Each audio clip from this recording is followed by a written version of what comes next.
Basically, Evan had had a fever for a couple days, and we thought we could bring him into the doctor to get checked out. They said everything looked fine. Then he decided to do a blood test, and the blood test came back with a very, very, very low white blood cell count. The next day Evan got diagnosed with acute lymphoblastic leukemia. We were both in shock. You just never think it's going to happen to you, or it's definitely life-changing. But we've made it through it so far. Evan's a tough little boy, and with our friends and family, we definitely needed their support. Within a few days of the diagnosis in January, our friends and our family and everyone started thinking, well, we should do some kind of fundraiser.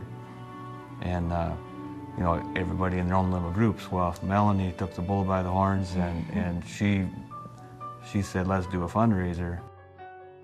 The children that come to my home for daycare, they are an extension of my family. And you can't care for these children for 9 hours a day, 5 days a week, and not feel like in some way they're a part of your own heart. And there was nothing I could do for them. I couldn't be at the hospital 24/7. There was no organ I could donate. There was nothing I could do, but I needed to do something. I needed to be involved in some way.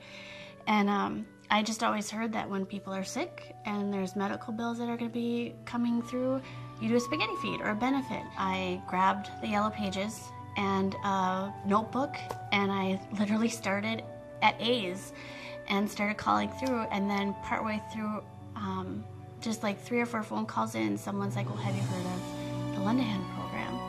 And I'm like, no, but my ears went up because any additional support I was gonna look into, and they said that the Dakota Medical Foundation has this Lendahan program. You should check it out, it's supposed to help. And so I hung up from them and I called, and Gina answered, and it was like talking to my long-lost sister or a best friend, because you could just tell instantly her heart was already involved in Evan's story, and she didn't even meet him. She told me of the resources that they have on the website, which is all the forms that you need to fill out, a way to keep track of all the people who are donating and who you called. And I was just, that was like my tool, from having no idea and sitting with a paper and pen and a notebook, all of a sudden went to, I can have this organized. I still remember the day she called me. She was so excited. She was like, you're not going to believe this. They're going to match all the funds up to a certain amount. It was wonderful. It was a blessing for sure.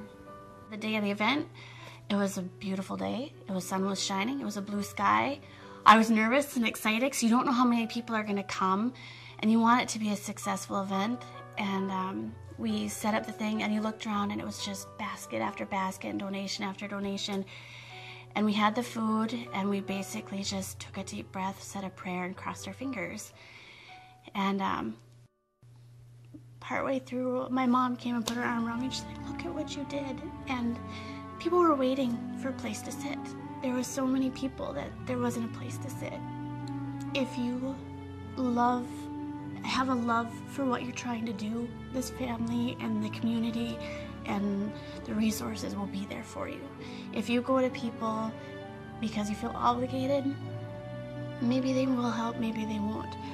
But when they can tell in your voice and in your heart, whether it's in person or over the phone, if they can feel that there's a love there, this community will be there. And you don't shy away from it, embrace it, because when all is said and done, miracles happen. And Evan, not just the benefit, not just Dakota Medical Foundation, but Evan himself, this was a miracle.